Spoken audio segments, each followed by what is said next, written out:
दोस्तों नई नियमित ट्रेन का वेट कर रहे हैं मध्य प्रदेश के जितने भी रेल यात्री हैं उनके लिए एक बहुत ही बड़ी खुशखबरी निकल के सामने आ चुकी है, क्योंकि मध्य प्रदेश से टोटल 3 जो नई अस्थायी नियमित ट्रेनें हैं इनका शुरुआत रेलवे करने जा रही है, जिनको लेकर रूट की घोषणा, साथ ही इनके फ्रीक्वेंसी क्या रहने वाले हैं, साथ ही टाइम टेबल की जानकारी, पूरे ठहराव की जानकारी और यहाँ तक कि किराए की जो जानकारी है वो भी निकल के सामने आ चुका है, जो कि पूरे मध्य प्रदेश के जो रेल कनेक्टिविटी है उसको काफी हद तक बेहतर करेगा। बाकी किन 3 इंपॉर्टेंट रूटों पर जो 3 नई नियमित ट्रेनें हैं इनका संचालन करने का फैसला लिया गया है रेलवे की तरफ से, कब इनकी शुरुआत होगी, इनका टाइम टेबल हमें कैसा देखने को मिलेगा, पूरे रूट की जानकारी, इन सभी चीजों के बारे में आज हम पूरा डिटेल में जानेंगे इस वीडियो के माध्यम से। तो इसलिए एमपी को मिलने जा रही ये जो 3 नई नियमित ट्रेनें हैं इनके रिगार्डिंग एक एक जो डिटेल है उसको पूरा अच्छे से समझने के लिए, रूट वगैरह जानने के लिए, इनकी शुरुआत कब होगी ये भी जानने के लिए आप प्लीज इस वीडियो को एंड तक देखिएगा और अभी से इस वीडियो को लाइक करने के साथ चैनल को भी सब्सक्राइब कर लीजिए और ऐसे इंपॉर्टेंट अपडेट्स के लिए। और बाकी अब जल्दी से बढ़ते हैं आज की इस वीडियो की तरफ एंड जानते हैं एमपी से शुरू होने जा रही इन 3 नई नियमित ट्रेनों के बारे में। तो दोस्तों आप देख रहे हैं कि पिछले कुछ महीनों से बैक टू बैक जो नई ट्रेनें हैं इनके इनॉग्रेशन हमें देखने को मिल रहे हैं रेलवे नेटवर्क में। हाल ही में बिहार को, गुजरात को, राजस्थान को, महाराष्ट्र को, इसके अलावा मिजोरम को, मतलब कि कई सारे जो इम्पोर्टेंट स्टेट्स हैं उनको नई ट्रेनें दी गई है। और इनके बाद दोस्तों एमपी को भी ये जो 3 नई नियमित ट्रेनें हैं इनकी सौगात मिलने जा रही है। बाकी जो 3 ट्रेनें शुरू होने जा रही है एमपी से 3 अलग अलग इम्पोर्टेंट रूट्स पर, इनके बारे में जानने से पहले आप लोग मुझे कॉमेंट करके बताइए कि एमपी से किन किन लॉन्ग डिस्टेंस रूट पर जो नई अस्थायी ट्रेनें हैं इनकी शुरुआत करना काफी ज्यादा जरूरी है। यात्री काफी परेशान होते हैं। इन सभी चीजों को लेकर आपका जो थॉट है, आपका जो ओपिनियन है उसका मैं वेट करूंगा कमेंट सेक्शन में। बाकी फिलहाल बात करूं इन 3 जोड़ी नई अस्थायी ट्रेनों की जो कि एमपी से शुरू होने जा रही है।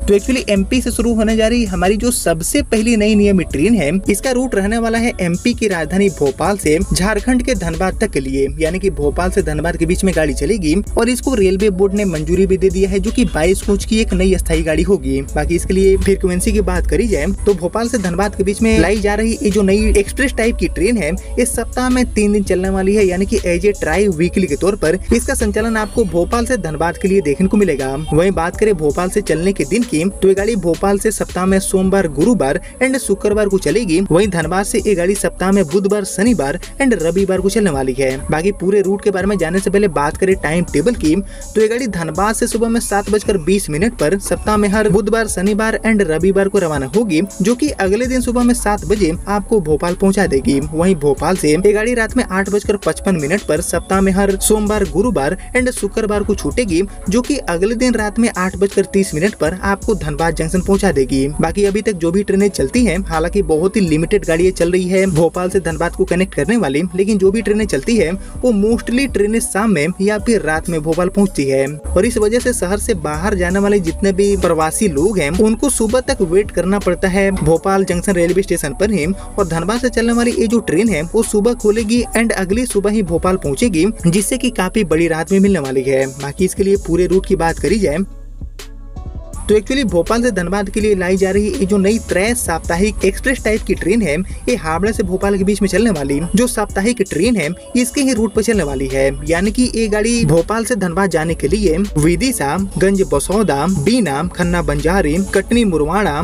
इसके अलावा Singrauli, Obra dam, Chopan, Renukoot, Daltonganj, Garhwa road, Latehar, Patratu, Gomia and Phusro होते हुए ये गाड़ी आपको धनबाद पहुंचाने वाली है। इन सभी रेलवे स्टेशन पर रुकते हुए इस गाड़ी की पूरी यात्रा तय होगी। बाकी धनबाद से भोपाल एंड भोपाल से धनबाद के लिए लाई जा रही ये जो नई ट्राई वीकली ट्रेन है इसके शुरू होने से उज्जैन के महाकाल दरबार तक पहुँचने की जो राह है वो भी अभी के मुकाबले काफी तक आसान हो जाएगी। यानी कि बिहार, झारखंड से बड़ी संख्या में जो भक्त हैं वो काफी आसानी से महाकाल के दर्शन भी कर पाएंगे। बाकी उज्जैन के लिए अभी के डेट में हावड़ा, इंदौर, शिप्रा एक्सप्रेस एंड कोलकाता से अहमदाबाद के लिए साप्ताहिक एक्सप्रेस अवेलेबल है और दोनों ट्रेनें ही रात में उज्जैन पहुंचती है। बाकी भोपाल धनबाद एंड धनबाद भोपाल के बीच में लाई जा रही ये जो ट्रेन है इससे सुबह भोपाल पहुंचकर किसी भी कनेक्टिंग ट्रेन के माध्यम से काफी इजीली उज्जैन पहुंचा जा सकेगा। यानी कि इस गाड़ी के माध्यम से बड़ी संख्या में जो धार्मिक टूरिज्म है उसको भी बढ़ावा मिलने वाला है। और बाकी काफी लंबे टाइम से भोपाल से धनबाद एंड धनबाद से भोपाल के बीच में नई ट्रेन चलाने की जो मांग है वो भी की जा रही है। बड़ी संख्या में यात्री एंड यात्री संघों की जो मांग है उसको देखते हुए भी इस गाड़ी को चलाने को लेकर मंजूरी मिल चुका है। बाकी इसके अलावा हम बड़े आगे और बात करें एमपी को मिलने जा रही है हमारी दूसरी नई नियमित ट्रेन की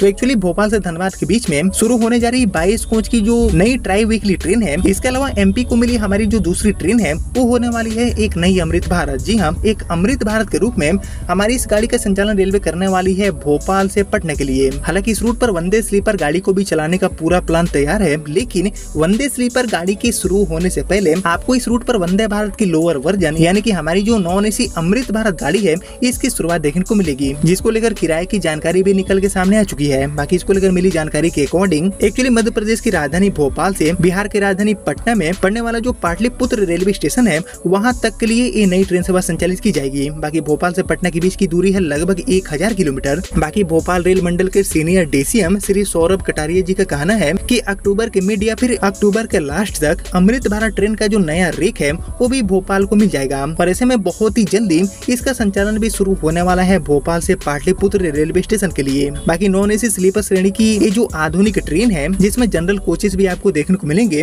इसका किराया मात्र 450 रुपए रहने वाला है पूरी यात्रा को पूरा करने के लिए। और साथ ही इस ट्रेन में बड़ी संख्या में जो जनरल कोचेस है इसकी भी संख्या उपलब्ध होगी। तो ऐसे में स्लीपर एंड जनरल वाले जितने भी यात्री हैं उनके लिए ये ट्रेन पूरी तरह से एक बड़ी सौगात साबित होगी, जिनके माध्यम से कहीं न कहीं अभी हो रहे भोपाल से पटना के बीच में जो रेल यात्राएं हैं उसमें भी हमें बहुत ही अच्छे खासे इनहेंस देखने को मिलेंगे। और खासकर बड़े त्योहार के टाइम यानी कि दिवाली, छठ जैसे जो बड़े त्योहार हैं जिनमें बड़ी संख्या में बिहार लोग आते हैं और वापस बिहार से एमपी जाते हैं, तो ऐसे कंडीशन के लिए भी ये जो नई अमृत भारत गाड़ी है जो कि भोपाल से पटना के लिए चलेगी वो काफी ज्यादा उपयोगी ट्रेन साबित होगी, जिसका जो रेक है वो भी अक्टूबर के लास्ट तक भोपाल रेल मंडल को मिल जाएगा। वहीं इसके अलावा हम बड़े आगे और बात करें एमपी को मिलने जा रही हमारी तीसरी नई नियमित ट्रेन की,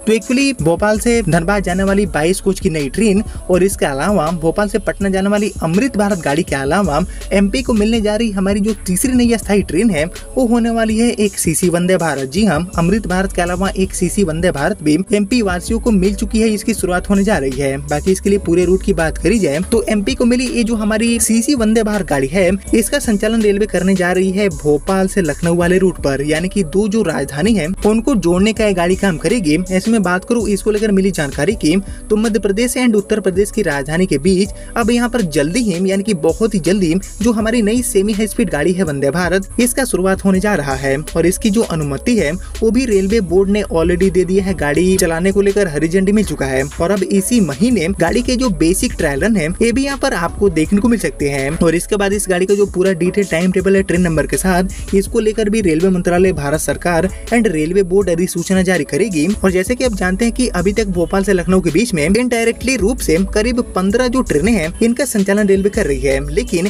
इनमें यात्रियों को लंबे सफर से गुजरना पड़ता है। लेकिन बात करेंगे वंदे भारत की तो हमारी भोपाल लखनऊ वंदे भारत करीब 720 किलोमीटर की जो दूरी है उसको तय करने वाली है भोपाल से लखनऊ के बीच में। बाकी से दूरी को तय करने के लिए इस गाड़ी को 8 से लेकर 9 घंटे का टाइम लगेगा, यानी कि जो चल रही ट्रेनें हैं उनके मुकाबले काफी अच्छे खासे समय की गाड़ी बचत कर पाएगी। बाकी भोपाल एंड लखनऊ के बीच में चेयर कार वंदे भारत का संचालन रेलवे फिलहाल के लिए शुरू करेगी और इस रूट पर पहले 16 कोच का जो रेक है सीसी वंदे भारत का उसको चलाने का फैसला लिया गया था, लेकिन इसको लेकर मिली नई जानकारी के अकॉर्डिंग और एक्चुअली यात्रियों की भारी डिमांड को देखते हुए इस रूट पर अब 16 कोच वाला जो रेक है उसके जगह पर 20 कोच वाला जो रेक है उसके साथ गाड़ी को शुरू करने का फैसला लिया गया है। बाकी भोपाल रेल मंडल के पीआरओ श्री नवल अग्रवाल जी के अकॉर्डिंग भोपाल लखनऊ वंदे भारत में 4 जो और एक्स्ट्रा कोचेस हैं उनको बढ़ाने का प्रस्ताव भेजा गया था, जिसे रेलवे बोर्ड ने स्वीकार भी कर लिया है, इसको स्वीकृति मिल चुका है। और अब शुरू से ही इस रूट पर 20 कोच की जो गाड़ी है इसका शुभारंभ आपको देखने को मिलेगा, यानी कि कुल मिलाकर एमपी वासियों को ये जो 3 नई नियमित ट्रेनें हैं जिनमें हमारी एक 22 कोच की नई ट्राई वीकली ट्रेन जो कि भोपाल से धनबाद के लिए चलेगी,